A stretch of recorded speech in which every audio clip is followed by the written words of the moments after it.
आज जो मैं आपको स्टोरी सुनाने वाला हूँ वो इतनी अजीब सी है, सोचने पर मजबूर कर देगी। क्योंकि आज तक आपने जितनी भी स्टोरी सुना है वहाँ पर भूत प्रेत आत्माओं के बारे में सुना होगा, लेकिन कोई एक ऐसी आत्मा जो बहुत ही छोटे रूप में है, यानी कि बच्चे की आत्मा को साधित करके उससे मनचाहा काम कराया जा सके, वो भी इतने भयानक भयानक काम कि कोई इंसान सुनकर ही दंग रह जाए। ये कराया जाता है जब तब एक कच्चा कलवा की आत्मा को जागृत करके उसको साधित किया जाता है। और कच्चा कलवा के बारे में सुना है आपने कभी?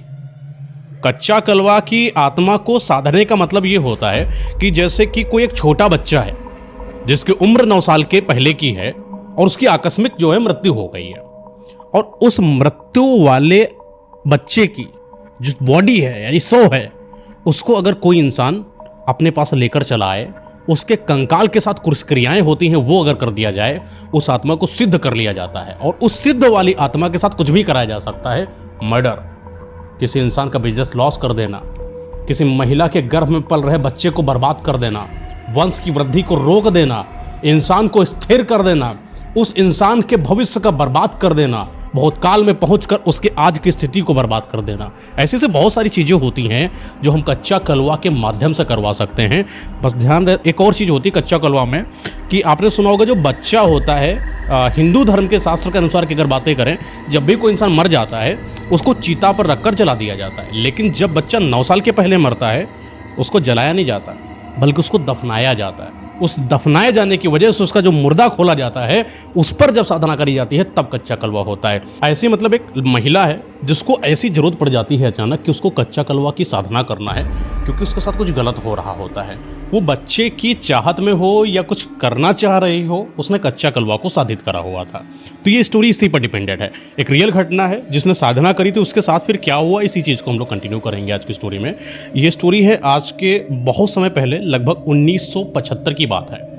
एक गांव में बहुत ही सुसज्जित और एक परिपूर्ण परिवार रहता था जो एक दूसरे के प्रति न्यौछावर था। हर एक इंसान अपने ही परिवार के सदस्यों के बीच बहुत प्रेम बना के रखता था, बाहर के लोगों की बातें अपने ऊपर हावी नहीं होने देते थे। एक जॉइंट फैमिली होती है, सब लोग मिलकर रहते थे। था कौन कौन इनके यहाँ? इनके यहाँ सुरेश थे और उनकी पत्नी विमला।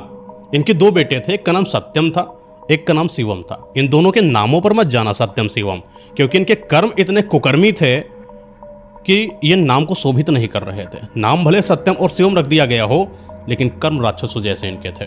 समय बीतता है, इनके दोनों बच्चे सत्यम और शिवम बड़ा होना शुरू हो जाते हैं। इनकी उम्र हो जाती है शादी की और ये शादी करते हैं। बड़े बेटे की शादी होती है, बड़ा बेटा शिवम है, छोटा बेटा सत्यम है। अच्छा, जब शादी होती है तो इनका मतलब बाहर जो दिखाने का तरीका होता है ना, मैं दहेज नहीं लेता, मैं अपनी पत्नियों को बहुत हिफाजत से रखता हूँ। इन्होंने अपनी समाज में एक अच्छा वर्चस्व बना रखा था। परिपूर्ण परिवार होने के साथ साथ लोगों के लिए मददगार भी रहे, समय समय पर लोगों के लिए भंडारा भी कराया, लोगों की ज़रूरत पर खड़े भी रहे। लेकिन शायद ये सब दिखावटी था, क्योंकि इनके अंदर की मनसा इतनी रूढ़िवादी थी कि किसी भी इंसान के इमोशन की कद्र नहीं करते थे। खासकर अगर महिला हो तो महिलाओं के अंदर की जो भावनाएं होती हैं उन पर इनकी बिल्कुल भी नज़र नहीं रहती थी। और ये चीज़ जो है कहीं ना कहीं देखने को मिलती थी सुरेश के द्वारा। सुरेश और विमला जो है, यूँ तो कहें तो समाज में बहुत ही एक अच्छे पति पत्नी थे, लेकिन जब घर के अंदर आते थे तो उतने ही बुरे हो जाते थे। एक दूसरे के प्रति नफरत इतनी भयावह होती चली गई कि इसका असर इनके बच्चे सत्यम और शिवम पर भी देखने को मिला। भले ही आज इनकी शादी हो चुकी है, ये दुनिया को दिखाने के लिए अलग नहीं हुए हैं, बंटवारा नहीं करे हैं, लेकिन इनके परिवार के अंदर इतने मतभेद थे कि एक दूसरे के प्रति जलन की भावना, सत्यम का उनकी दूसरी मतलब शिवम की पत्नी के द्वारा, सत्यम की पत्नी के द्वारा एक दूसरे की जलन, सत्यम का शिवम के साथ आपस में जलन, पति का मतलब जो पत्नी है अच्छा कनेक्शन ना रहना, बाप बेटे का अच्छा कनेक्शन ना रहना, सास बहू का अच्छा कनेक्शन ना रहना, बहुत कुछ ऐसा होता रहा। परिवार के बीच में कलह कलेश बढ़ती रही।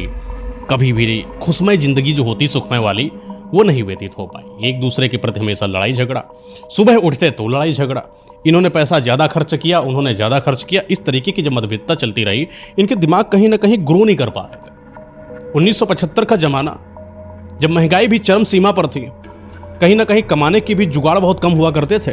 जो भी काम करते थे खेती बाड़ी से किया करते थे, छोटा मोटा अपना कोई कारोबार था। इनके कारोबार में ट्रैक्टर जो थ्रेसर वाला काम होता था उस समय थोड़ा चलता था।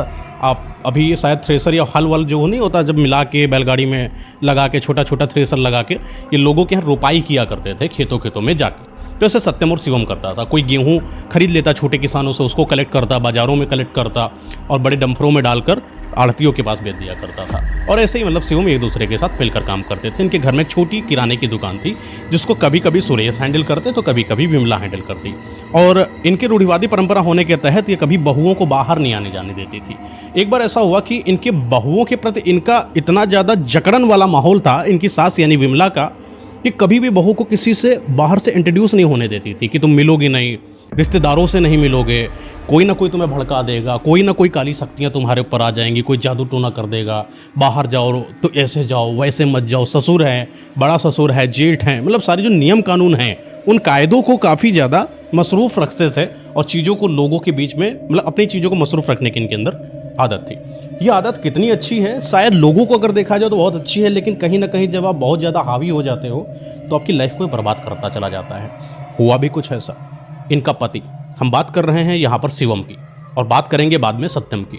शिवम की पत्नी के साथ बेहतर कनेक्शन नहीं था क्योंकि पत्नी उनकी बेहतर दहेज नहीं लेकर आई थी, और जो सत्यम था उनकी पत्नी यानी उनकी ससुराल की तरफ से बेहतर दहेज में एक गाड़ी आई थी, दोपहिया, जिसकी वजह से सारे के सारे लोग सेवा करते थे तो सत्यम की पत्नी की, बस वही की गुणगान गाते थे। और कहीं ना कहीं शिवम की पत्नी के साथ उतना अच्छा व्यवहार नहीं करा जाता था। एक बार की बात है, बड़े दिन बीतते चले गए, 1 साल बीता, 1.5 साल बीता। होता है कि जब आपकी शादी हो जाती है तो अगर आपका बच्चा नहीं होता है तो बड़ी नज़र होती है बड़े लोगों की, अरे क्या बात है, कोई दिक्कत है, पति में लड़की में कोई समस्या है, कमी है, लल्ला नहीं आ रहा है, सास भी है, बड़ा समय बीत गया नहीं देखा। शादी मतलब अंतराल में सत्यम और शिवम की शादी की अगर बात करें तो 1 साल का अंतर में था, तो अगर देखा जाए तो 2 साल मिनिमम हो चुके थे इन दोनों में, लेकिन अभी भी शिवम की जो पत्नी है वो बच्चे वाली नहीं हो पाई थी। तो इन्होंने विचारना शुरू किया कि अब क्या करा जाए, क्योंकि बच्चा नहीं हो रहा है। समाज में जब भी कोई आता, नानी आती, बुआ आती, फूफा आते, तो यही क्वेश्चन, बिटिया का खुशखबरी है, कुछ है, लग रहा है, झलक रहा कुछ है बिटिया। तो ऐसे मतलब बातें होती, तो वो दिन प्रतिदिन उनको कहीं ना कहीं अजीब लगता। टोंट मारा करती। समाज का है, महिलाएं जब आपस में बात करती, 2 साल हो गए बच्चे नहीं हो रहे, हाँ, कोई बात है क्या बन नहीं रही क्या आपस में, ऐसी बहुत सारी चीज़ें होती। तो शिवम जो है वो अपनी पत्नी मतलब कि वो अपनी मम्मी के, विमला के कहने पर प्रेशराइज्ड करता है कि अब बच्चा चाहिए। अब बच्चे के लिए शायद वो तैयार नहीं थी इनकी पत्नी, लेकिन फिर भी बच्चा लाने के लिए जो भी प्रक्रियाएं होती हैं, संभोग क्रिया जो भी सब होता है, सब इन्होंने करा। एंड एक दिन आता है जब इनको बच्चा होने का मतलब ऐसा आसार प्रकट होता है, उल्टियां होना शुरू होती हैं, तो शायद खुशखबरी हो, कुछ ऐसा महसूस होता है विमला को, बड़ी खुश हैं आज। और फिर भी एक रूढ़िवादी परंपरा है कि होगा तो बेटा होगा, बेटी हुई तो भाग जाना मेरे घर से। अच्छा, चाहिए भी तो बेटा चाहिए, तो बेटा चाहिए। पता नहीं क्या हुआ, लेकिन ये जो लड़की थी मतलब जो पत्नी थी शिवम की, उसको चाहिए था पहली अपनी बेटी, इनको चाहिए था बेटा। शिवम को चाहिए था बेटा, सबको बेटा चाहिए, सिर्फ इनकी पत्नी को चाहिए थी बेटी। कुछ ऐसा होता है कि ये छत पर आंधी आ रही होती है, वही गर्मी का मौसम है, मई जून का, तो वहाँ पर बाग थे इनके, जहाँ पर आम वाम जब आंधी आती है तो मियाँ नीचे गिर गई, उठाने चले गए, शिवम और सत्यम लोग सब लोग चले गए, सास वास भी थोड़ा सा सब चली गई, देखिए हम आम उठा लें, वही 5-6 बजे सुबह की बात है, चले गए थे। और आंधी पूरे दिन बनी रही, तो इन्होंने कुछ कपड़े उपड़े फैलाए हुए थे ऊपर, इनकी पत्नी ने शिवम की, तो सोची कि ऊपर से जाके कपड़े उतार लें जाके, पता नहीं उड़ न जाए आंधी में। तो जैसे ही वो छत पर जाती है, अच्छा पहले की जो छतें थी वो लदुआ होता था, लदुआ जानते हो? नहीं। लदुआ मतलब ये होता था कि दीवारें कच्ची होने के ऊपर, पैरा रखने के ऊपर उस पर पार रखी जाती थी मिट्टी की, तालाब से निकालकर। इसकी वजह से जो दीवार होती थी मिट्टी की, ऊपर की जो धार होती थी वो पानी की बरसात में कहीं कटकर ना गिर जाए, इसके लिए पैरा लगाकर फिर उसके ऊपर मिट्टी रखी जाती थी, जिससे उसमें मजबूती बनी रहे, दीवार लंबी तक रहे। उसके ऊपर भी पढ़िया लगाकर, नीचे नीचे बल्लियाँ लगाकर उसके ऊपर छतियाँ लगाई जाती थी, जिसकी वजह से वो घर पूरा बन जाए, पूरा तरीके का एक कमरा बन जाता था। तो कपड़ा फैलाए थे ऊपर, बाँस वाँस गाड़ के ऊपर कपड़ा, आंधी में उड़ ना जाए, सारे उठाने चले। अच्छा जैसे ही उठाने ये नीचे आती है, हल्का सा शायद बारिश हुई थी, बूंदें गिरी थी, तो पैर इनका फिसल जाता है, ठीक है। वो तालाब की मिट्टी होने की वजह से वो काफ़ी चिकनी मिट्टी थी और उनका पैर फिसलता है, और सीढ़ी लगी होती है, सीढ़ी से झड़म से नीचे गिर जाती है। प्रेग्नेंट तो है ये कि बच्चा, बताया ना कभी थोड़ा सा आसार लगा, उल्टी है, देखा कि बहुत ही ज़्यादा खून बह गया है, आसपास के हॉस्पिटल पर लेकर जाया गया, जो भी हैं झूला छाप, बड़ा बड़ा हॉस्पिटल तो शहर में है, छोटा हॉस्पिटल गांव में जो अपना होता है झूला छाप अपना बना रहे हैं, आसपास मदद कर रहे हैं, उनके पास लेकर जाएगा। तो पता चला दिक्कत ज़्यादा हो गई, बड़े हॉस्पिटल में इनको शिफ्ट करा दिया जाए। फिर इनको लखनऊ लाया गया और लखनऊ के एक सरकारी हॉस्पिटल में इनको भर्ती करा दिया गया। तो जिससे पता चलता है कि अब ये प्रेग्नेंट नहीं हो पाएंगी जीवन में, बांझ हो गई है, बच्चेदानी पर असर पड़ गया है, बच्चेदानी फट गई है, ऑपरेशन करा गया।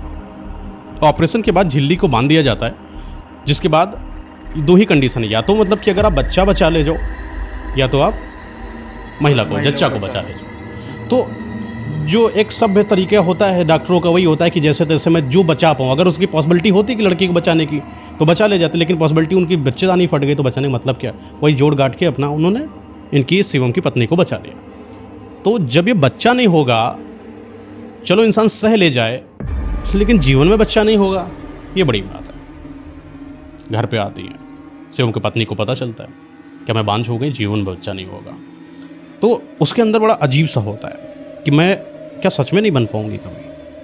रोज़ कोई ना कोई जो है, समय बीतता जाता है, 1 मिनट 1.5 मिनट, जब तक तबीयत खराब तब तक तो कोई कुछ नहीं हुआ। हर कोई रिश्तेदार आ रहा, बड़ा प्रेम मिल रहा है, ससुराल मायके की तरफ से भी सब आदमी आ रहा है, फूफा बुआ नाती सब आ रहे हैं, सब देख बना रहे हैं, बिटिया सही हो जाओगी, कोई बात नहीं, यही सोचो कि तुम्हारी ज़िंदगी थी, तुम बच गए, वरना तुम हो ख़त्म हो जाती। बहुत आदमी ढांढस बहुत देता है, सहानुभूति बहुत देता है, वही वो कर रहे थे सारे रिश्तेदार। समय बीतता जाता है, शिवम ताने मारना शुरू करता है, विमला ताने मारना शुरू करती है, बच्चे नहीं हो गए, पता नहीं कैसी औरत हमारे यहाँ पर आ गई है, जब से आई है तब से कुछ ना कुछ अपशगुन हो रहा है, आपस में मिल बट नहीं रह नहीं पा रहे हैं, मम्मी से इनकी पटती नहीं, मतलब सास से इनकी पटती नहीं है, बचा खुचा एक बच्चा वंशज हो सकता था वो भी ख़त्म कर दिया, मेरा एक जीवन था, अब मैं शादी करूँगा, नई शादी लेकर आऊँगा, जाता मारता है, मतलब विमला वो तो बहुत मारता है।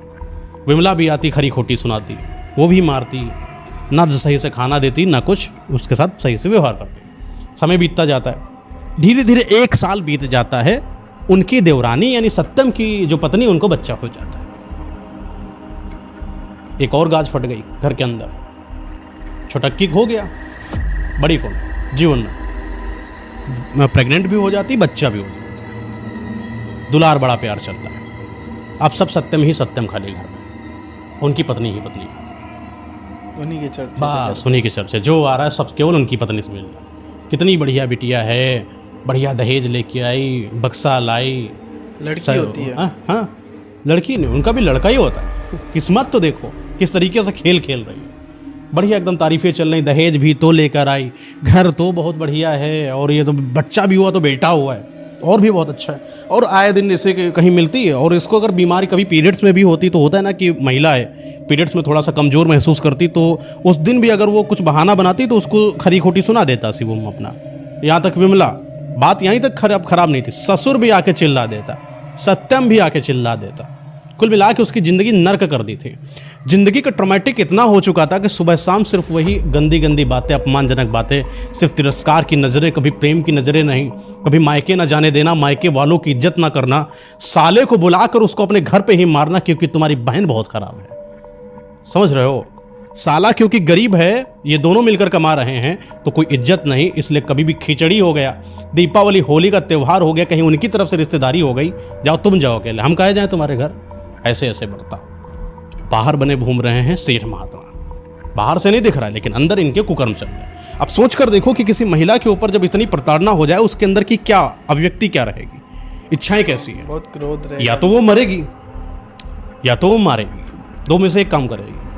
कई तो मार देती हैं, सामने वाला ख़त्म करो उसको, सास ख़त्म, ससुर ख़त्म, आत्मी ख़त्म, होती है कुछ कुछ टेढ़ी, लेकिन थी बेचारी सीधी।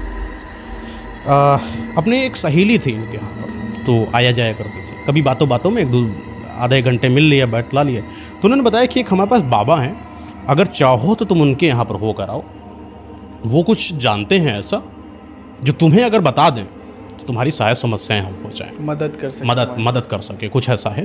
तो अब पता चलता है इस पत्नी को, जो उम्मीद होती है ना कहीं पर से जब किरण निकलती है तो इंसान उसके लिए पागल हो जाता है, कुछ भी कर दे। कोई इंसान इस समय पर डूबते हुए को अगर कोई छड़ी भी मिल जाए तो सोचता है कि पकड़ कर शायद मैं तार कर नदियाँ पार कर दूँ, कुछ ऐसी स्थिति उसकी पहुँच जाती है। वहाँ पर जहाँ पर मठ है बाबा जी का, बाबा जी से बातचीत करती है। बाबा जी थोड़ा सा बीमार चल रहे हैं, क्योंकि कुछ दिनों से शायद उनको वो जो मच्छर काटने की, जंगलों में रहते हैं, मच्छर काटने की बीमारी की वजह से कुछ उनके साथ ऐसा हो गया है कि अब वो ज़्यादा सही से चल वल नहीं पाते, ना ज़्यादा अपनी साधना वाधना कर पाते। तो बिटिया जब आई तो उसको देखे हुए थे तो बोले कि बहुत तकलीफ़ में है, उसकी व्यथा को समझे, पूछे क्या बात है। फिर उसने अपनी पूरी कहानी बताई कि किस तरीके से मुझे प्रताड़ित किया जाता है बाबा, जब से मेरा बेटा नहीं हुआ। एक तो मात्र प्रेम मेरे अंदर का वो है, वो और ज़्यादा जागृत हो जाता है। जब भी मैं किसी बच्चे को देखती हूँ तो मुझे बस ऐसा लगता है कि काश ही मेरा होता बच्चा। मुझे बड़ी जलन होती है, न चाहते हुए भी, अपनी देवरानी से कि उसका बेटा है और मेरे पास नहीं। मैं चाहती हूँ उसे खिलाऊं तो मुझे खिलाने नहीं देती, बोलती है कि नज़र लगा दोगे तुम मेरे बेटे को तो आंचल में छुपा कर मुझसे दूर लेकर जाती। बाबा बताओ मैं करूँ तो करूँ क्या करूँ। बाबा बोलते बेटा देखो ऐसा है कि देखो मदद तो नहीं कर पाऊँगा मैं तुम्हारी, लेकिन मेरे पास एक किताब है, उसमें एक साधना है। अगर तुमने उस साधना को साध लिया बेटा, जो चाहती हो वो मिलेगा तुम्हें। पहली बात तुम बांझ हो, तो कई साधनाओं में एक नियुक्तित साधना मैं तुम्हें बताता हूं जिसका नाम है कच्चा कलवा की साधना। ये एक ऐसी आत्मा होती है, अगर आपने इसको सिद्ध कर लिया, एक तो चंचल आत्मा है, बहुत ही खुश मिजाज आत्मा होती है, और जब मालिक के गुलाम में होती है, जो चाहती है उसके मुताबिक वो करती है। तुम्हें संपदा चाहिए, खुशी चाहिए, पति के द्वारा प्रेम चाहिए, सास के द्वारा प्रेम चाहिए, समाज से सम्मान चाहिए, बच्चा चाहिए, हर चीज़ का निदान करती है ये। अगर आप चाहो तो इसकी साधना कर लो बेटा, लेकिन मैं मदद नहीं कर पाऊंगा आपकी। लेकिन विधिवत नियम मैंने इस किताब में लिख रखा है, जाइए विधिवत करिए, गलती ना करिएगा। इन्होंने बताया कि आपको इस आत्मा को साधित करने के लिए किसी एक ऐसे बच्चे की तलाश करनी है जिसकी उम्र 9 साल से पहले की हो, आकस्मिक उसकी मृत्यु हो गई हो, और उसको जब दफनाया गया हो उसके शरीर को कोई मतलब हाथ लगा के खराब ना कर दिया हो। नज़र रखना है समाज में किस बच्चे की 9 साल से पहले मृत्यु हो रही है, जाना उसके शव को खोद कर लेकर अपने घर में चले आना, या जहाँ पर भी आपको साधना करनी है, एक नियुक्तित स्थान एकांत बना लेना, वहाँ पर रख कर साधना करना, विधिवत साधना करना। जिस तरीके से नियम लिखे हैं, नियमानुसार अगर क्रमबद्ध रही तो जरूर ये तुम्हारी साधना परिपूर्ण हो जाएगी। उसके बाद जब ये आत्मा आती है तो आपको आभास होगा कि एक बच्चा है जिसकी आत्मा तुम्हारे आसपास है, वो तुम्हारे साथ खिलवाड़ कर रहा है। पहले तुम्हें डराएगा, जिस चीज़ का डर है तुम्हें, भय है दूर से भागने का, भय है तुम्हें ऊंचाई से, भय है तुम्हें पानी से, हर चीज़ का डर होगा। भय है तुम्हें सिंह से, भय है तुम्हें हिरण से, भय है तुम्हें काले कौवे से, भय है तुम्हें हिरण से, कुत्ते से। जिस चीज़ से डरती हो वो चीज़ तुम्हारे आसपास आएगी। डरना नहीं, वो आत्मा के रूप में होगी, क्योंकि वो भी तो देखना चाहती है मेरा मालिक मुझे संभालने योग्य है कि नहीं। जिस तरीके से तलवार को अगर साधना दे दिया जाए, साधन करने के लिए घोड़ा दे दिया जाए किसी को साधने के लिए, अगर उसको चलाने वाले के अंदर तमीज नहीं है तो घोड़े को क्या करेगा, फेंक देगा उसको। घोड़ा फेंक देगा मालिक को, अपने मालिक कोने में पड़ा होगा, घोड़ा भाग जाएगा। तो घोड़ा जितना ताकतवर होगा उससे ज़्यादा ताकतवर कौन चाहिए, मालिक चाहिए। सेम ऐसा ही है कि अगर कच्चा कलवा की साधना करनी है तो तुम्हारे अंदर बेटा मात्र प्रेम बहुत होना चाहिए, क्योंकि कच्चा कलवा की आत्मा हालांकि बहुत ज़्यादा चंचल है, लेकिन माँ के विरुद्ध नहीं जा सकती।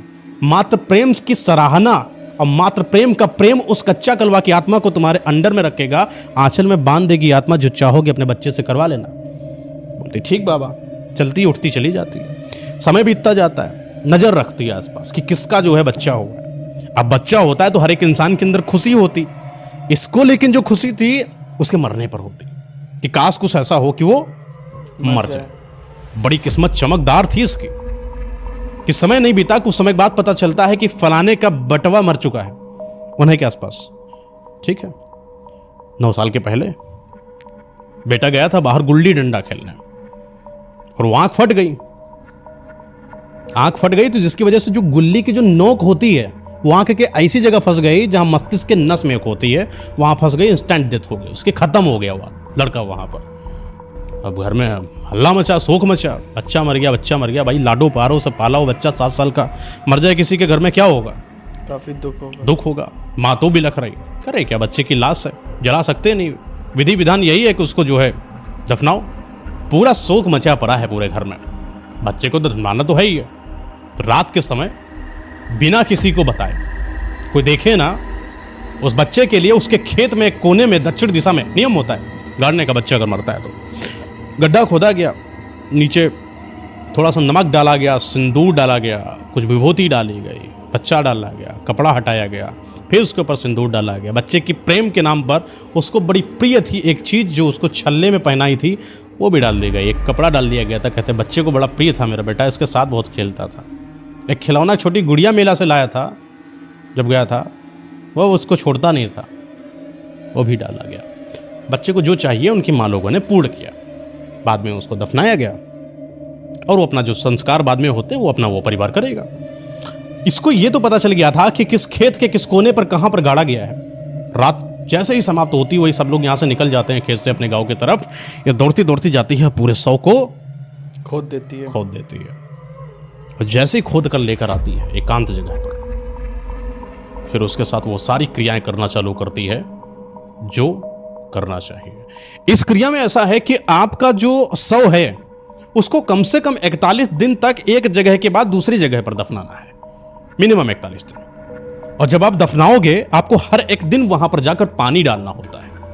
पानी मतलब हम उस आत्मा की जुग्गी में पानी डाल रहे हैं कि वो आत्मा कहीं जाए नहीं, जीवित है, हम तुम्हारे पानी दे रहे हैं, तो पानी का कर्ज उतारना, ये क्रिया होती है। 41 दिन बीतते हैं, गड़े हुए 100 से 41 दिन में क्या निकलेगा? हड्डियां निकलेंगे या थोड़ा लोथड़ा पोथड़ा निकला होगा। जितना उतना वो होता है ना, सड़ सकता है जितना उतना सड़ा, जितना नहीं सड़ सकता नहीं सड़ा, वो लाती है। खरोचने का भी नियम यही है कि पानी नहीं डाल सकते हो। खरोचने का नियम है हाथों से खरोचोगे, पत्ते से खरोचोगे, वहाँ की मिट्टी से खरोचोगे। और बाकी उसमें जो अपना ये हाथ होता है ना, हाथ की ये पाँच उंगलियाँ हो गई, ये उठा लेना है, पैर की उंगलियाँ उठा लेना है, ये नाक उठा लेना है और इतना मंड उठा लेना है, ये वाला नीचे का नहीं चाहिए, ये तोड़ देना आपको वहीं पर। तो ये सारी चीज़ों को उठा के चूरा करके वो घड़े में डाल देती है। अब बची हुई जो हड्डियां हैं, जो लोथड़ा है थोड़ा सा बच जाता है, उसको साफ किया जाता है और उसको पीट पीट के मतलब एक आसन जैसा बना देना होता है कि उसके ऊपर बैठ जाना है आपको। ऐसा भी नहीं है कि पूरा परिपूर्ण ही आसन होना चाहिए, वो तो योग की बात होती है कि किसी इंसान का जो शरीर है वो मिला और जल्दी से सड़ा नहीं, तो उसकी चमड़ी भी बची हुई है, तो पीट पीट के पूरा परिपूर्ण आसन चल जाए। कई जगहों पर अलग अलग तरीके से विधान होता है, लेकिन इनके पास जो विधान था यही था, जो माल बचा है उसको पीट पीट कर जमीन पर रख दो, उसके ऊपर अपना एक आसन का जो क्रिया होती है उसको ऐसे चौकोर चौकोर बना दिया जाता है। थोड़ी डिस्टेंस पर जितना आपका शरीर है उतने में आपको बैठ जाना है। नीचे वो आसन के रूप में उसका शरीर और हड्डी का मांस वो सब रखा हुआ है, उस पर ही बैठकर एक साधना करनी है। सामने घड़ा है, घड़े के ऊपर लाल कपड़े से मौली के धागे से उसको बांध देना है। इसमें होता क्या है कि जब आपकी साधना चालू होती है उसके बाद जो है यहां पर क्या आना शुरू होता है, आत्मा आती है उस वाले बच्चे की उस घड़े के अंदर, लेकिन एक दिन में नहीं आती है। आत्मा कई दिनों, ये जो प्रक्रिया है कई दिनों तक चलती रहती है। कई लोगों की 11 दिन में हो जाता है, कई लोगों का 21 दिन में हो जाता है, लेकिन जहां पर होता है ये उससे उसी वाले दिन पर, उसी वाली तारीख, मतलब उसी वाले समय पर आपको जाकर ये साधना करनी होती है।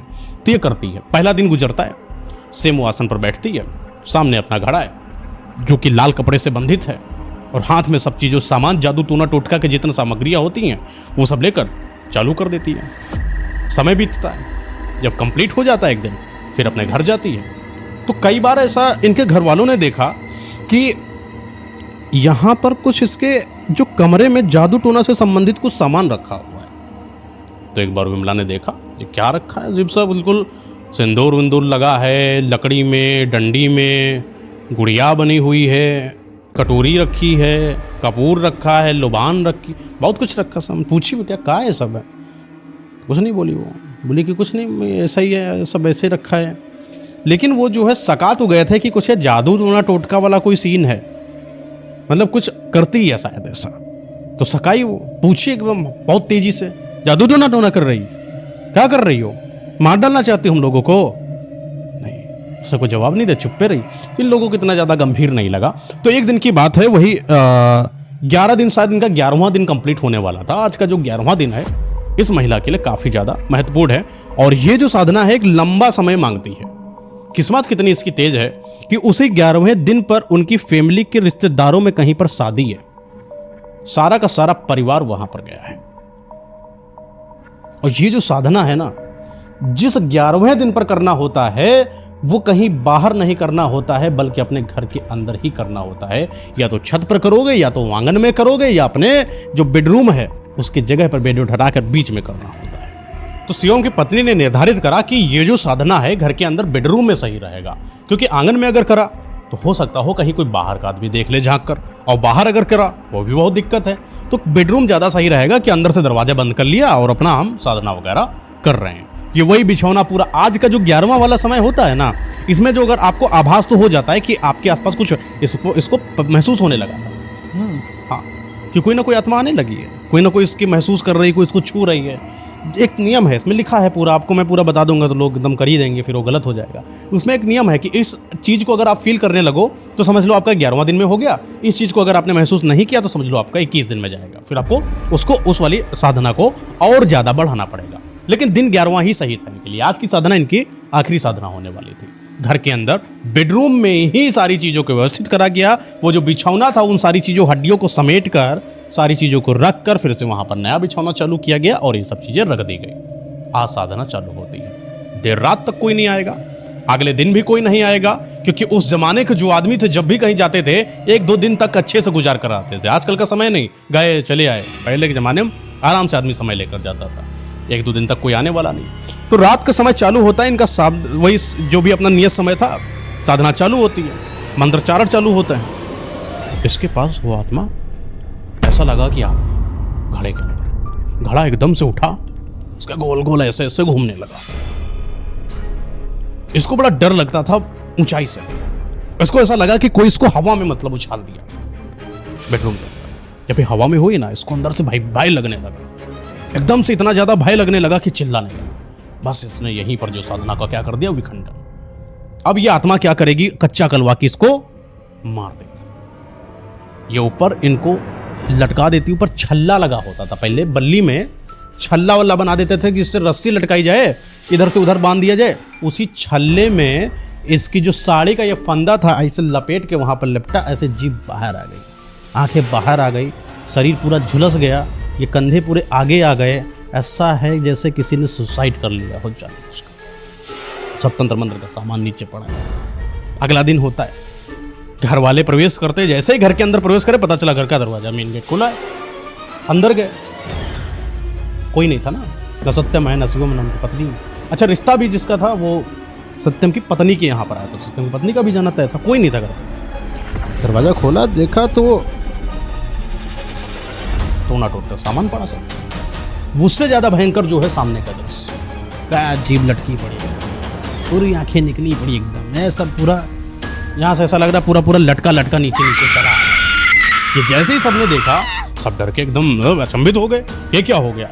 नीचे जादू टूना टूट का सामान पड़ा। दौड़ती दौड़ती विमला जो है फोन करती है, वहीं के दूर पर पंडित हैं, वहाँ के बड़े पंडित जी को बुलाया जाता है। बड़े पंडित जी आते हैं, सारी चीज़ों को निरीक्षण करते हैं। ऐसा क्या हो गया, जादू टूना टोटका का सामान पड़ा है। पंडित बोले क्या हुआ, करती थी क्या कुछ है टूना टोटका।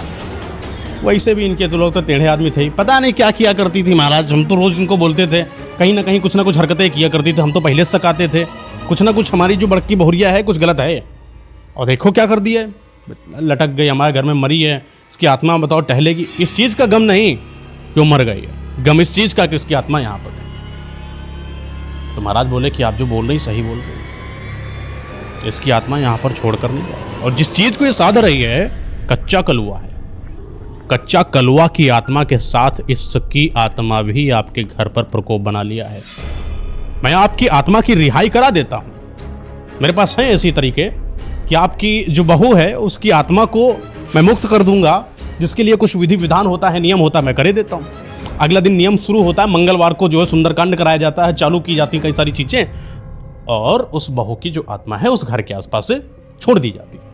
लेकिन ये जो कच्चा कलुआ की आत्मा को छोड़ पाना बड़ा मुश्किल है। रात होती, कोई ऐसा लगता विमला को कोई नीचे से पकड़ कर खींचे ले रहा है, पैर पकड़ा नीचे कोई खींचता चला जा रहा, विमला इसी से चिल्ला रही। कौन है, सास है।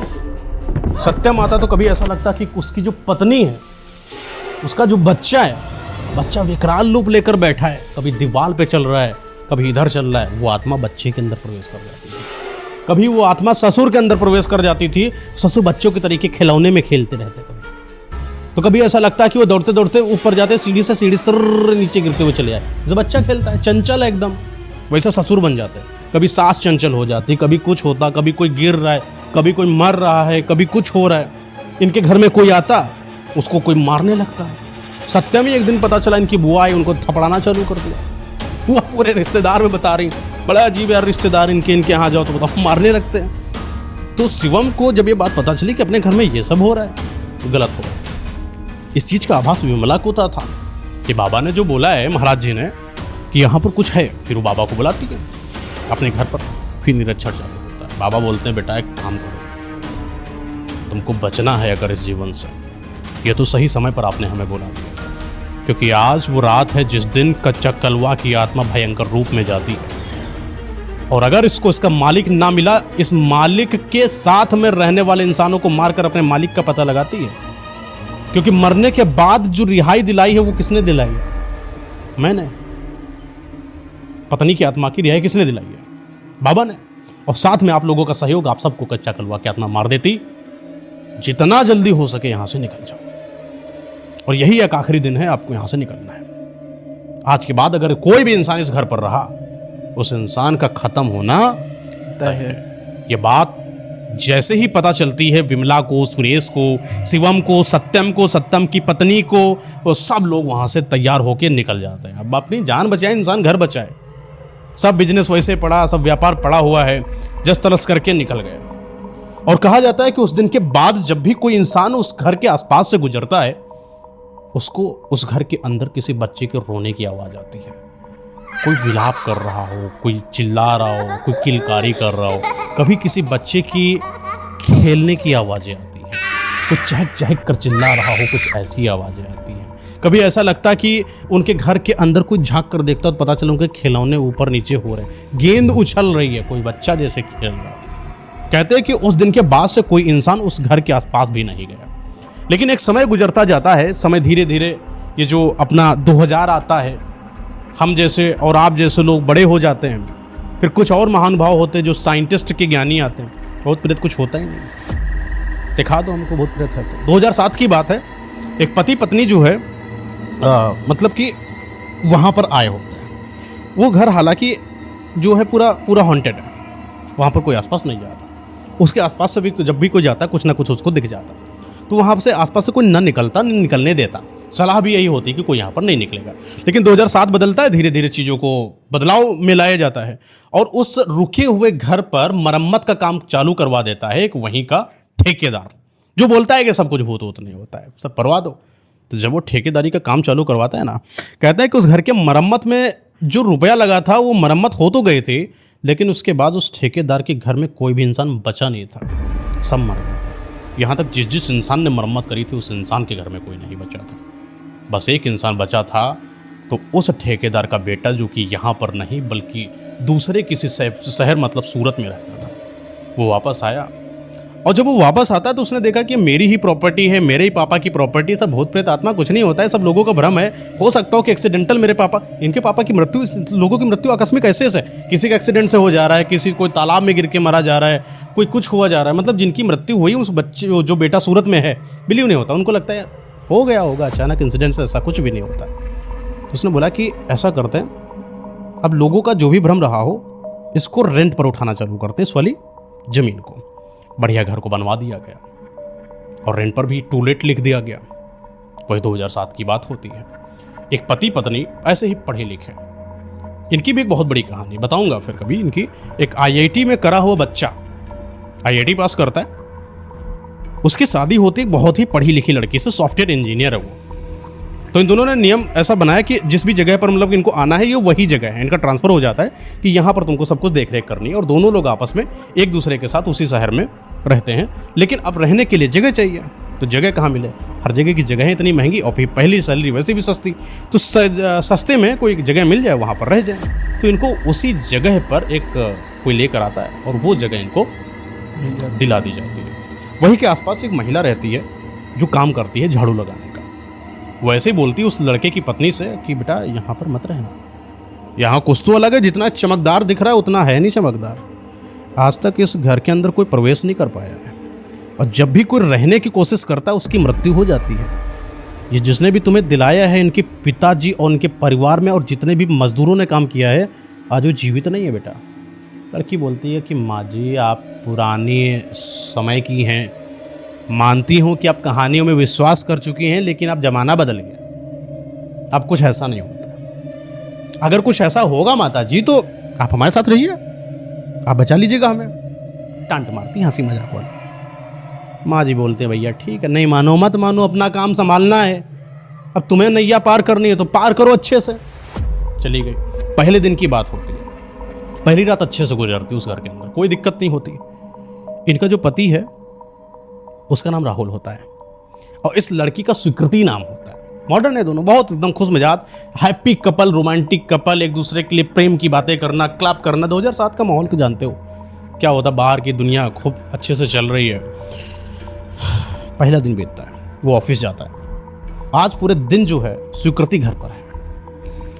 जब ये घर पर आई तो पहले दिन ऐसा होता है कि आपको कुछ खाना बनाना है। पहला दिन मीठा खाना बनाओ घर पर, तो मिठाई में रसगुल्ला बनाने की कोशिश करती है।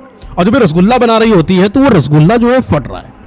जैसे बनाती वो रसगुल्ला फट जाता है। एकदम से अचानक पता नहीं क्या हुआ, वो पूरा वो जो कढ़ाइया था वो पलट के नीचे गिरी और सारा रसगुल्ला नीचे। और वो जो अपनी जो क्या उसको बोलते हैं जिसमें रसगुल्ला पड़ा होता है, चाशनी, वो जो गरम वो छल चला के इसके मुंह पर, बहुत तेज एकदम। और फिर जैसे ही पीछे पलट कर देखिए, एकदम से कोई बच्चा, एकदम बड़ा खोखार, नॉर्मल बच्चा नहीं, छिछला बच्चा, आंखें बड़ी एकदम लाल, ऐसा लग रहा पूरी खाल एकदम नीचे लटकी हुई, होठ बिल्कुल नीचे लटके हुए, हाथ बिल्कुल है ही नहीं, जैसे ऐसा लग रहा है दोनों ऐसे लिपटे हुए हाथ, जैसे किसी हाथों की ये देख रहे हो, ये ऐसे लपेट दी गई हो, उसके ऊपर किसी ने सफ़ेद पट्टी बांध दी हो। और सफ़ेद पट्टी बंधा हुआ लड़का जब सामने बैठा है, डर का तो माहौल बनेगा ही। जैसे पीछे देखा, अरे दादा ये क्या है। और वो बड़ी गौर से मतलब स्वीकृति को देखने लगा। स्वीकृति को डर लगने लगा, ये क्या अचानक, कौन हो तुम? कुछ नहीं ऐसे पता नहीं, अजीब सा उसने चेहरा बनाया। भागी वहां से स्वीकृति घर के अंदर छोड़ छाड़ के अपना सब। और जैसे ही भागी तो घर के आंगन में आके खड़ी हो गई। अब आंगन के हुए बीच में खड़ी आंगन में, कि सोचे कि मुझे कोई यहाँ पर कुछ है ऐसा, मैं बचूं। घर के अंदर तो जाए कैसे? पता चला कि वहां पर बगल में गमला और कुछ रखा हुआ था स्टैंड, वो झाड़ से नीचे गिरा टूट। स्वीकृति भागते एकदम घर के बाहर आ गए। फोन मिला रही है राहुल को, और राहुल फोन उठा नहीं रहा है। अब राहुल फोन उठाए कैसे? क्योंकि वो आत्मा नहीं चाहती कि वहां पर जाए। थोड़ी देर के बाद शाम बीत जाती है, राहुल चलता आता है तो देखता है स्वीकृति बाहर बैठी। क्या हुआ? अंदर एक लड़का है जो मरा हुआ है, लाश मेरे सामने आती है और मुझे डराती है। और देखो कैसे मेरे पहले भोजन को बर्बाद कर दिया, मैंने रसगुल्ला बनाया था, सब बर्बाद हो गया। यहाँ कुछ है, यहाँ से भाग चलो। वो माताजी बता रही थी यहाँ कुछ है, पक्का यहाँ कुछ है, तुम यहाँ मत रहो, चलो यहाँ से। फालतू बात बता रही, चलो दिखाओ चल के। राहुल उठाए पकड़ के हाथ ऐसे स्वीकृति को लेके गया अंदर। बताओ कहाँ पर, क्या कहाँ है? किचन में। चलो, जैसे दरवाजा खोला ऐसा किचन का कुछ नहीं, सब सही। रसगुल्ला उसी के ऊपर रखे, गैस बंद, रसगुल्ला बढ़िया एकदम बंद। उधर देखो वो गमला वो सब टूट के गिर गया था आंगन में। कहाँ? दिखाओ चल के। गई बढ़िया से। बोले पागल है, पहला दिन है, थकी हुई एकदम, ऐसा फालतू लग रहा है। चलो सो जाओ मेरे साथ। जैसे ये सोती है, रात बीतती है 12, 1, 2 बजे, 3 बजे। ऐसा लग रहा है कोई धीरे धीरे चादर खींचा। इसने अपने पकड़ के चादर खींचा, ओढ़ ले, फिर खींच रहा है कोई। जैसे ही पीछे पलट कर देखती, फिर वही बच्चा ऐसे सकपका कर झम से उठती है